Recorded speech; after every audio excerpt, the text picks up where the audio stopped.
for the future of our city. Heart Stack's passive gives teammates besides her sacrifice lunatic every turn, lowers HP of teammates besides her. If both teammates next to her are fire, buffs herself additionally with 50% max HP, sacrifice lunatic, and 300% critical rate. Blazing Fist of Sekhmet, self-damage, attacks and buffs herself and nearby teammates. Self-buffs are much higher than buffs for teammates. Chain ability activates on anyone besides Sidekick using a fire attack, AoE damage, and restores own HP.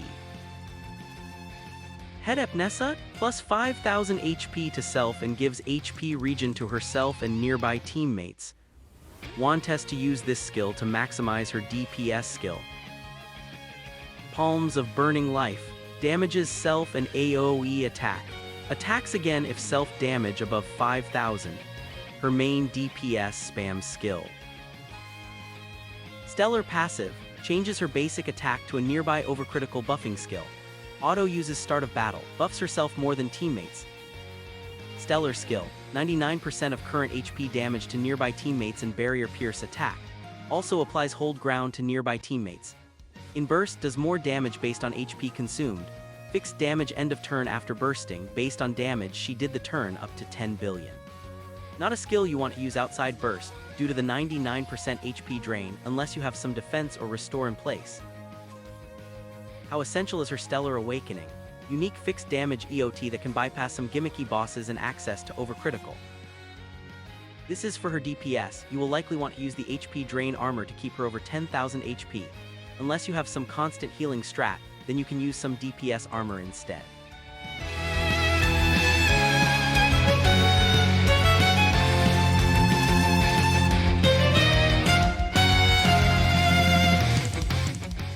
Renri significantly boosts Meryt's damage through her links and buffs, while also freeing up a skill slot so Meryt no longer needs to use her self-buffing skill.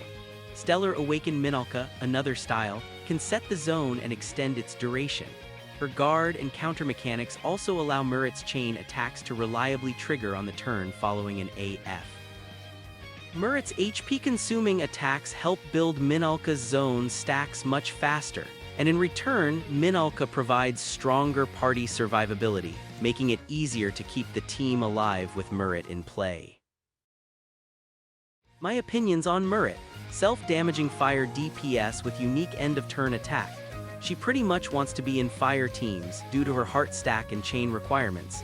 She wants to always be above 10,000 HP on attack so she can attack again. She is one of the best overcritical DPS, as she gives herself a huge amount of critical rate to proc them. Overcritical looks good, but it's still just a 2x buff if you proc it, and you need 1100% critical rate to always proc it, which she usually cannot reach. Her burst end-of-turn attack is pretty unique. It can bypass some bosses with immunity phases, but only up to 10 billion damage. Her giving Sacrifice Lunatic is a double-edged sword, since it increases damage but also makes teammates take more damage. Overall, takes a bit of planning to use as a DPS. Otherwise, you either don't do much damage or your party gets wiped easy. Also, Fire has a lot of good DPS and she isn't really easier to use or have higher damage than them. Fire has strong DPS like Yuan, Minalka, Tsukiha, or even the very free Aldo, and none of them really tries to get the party killed.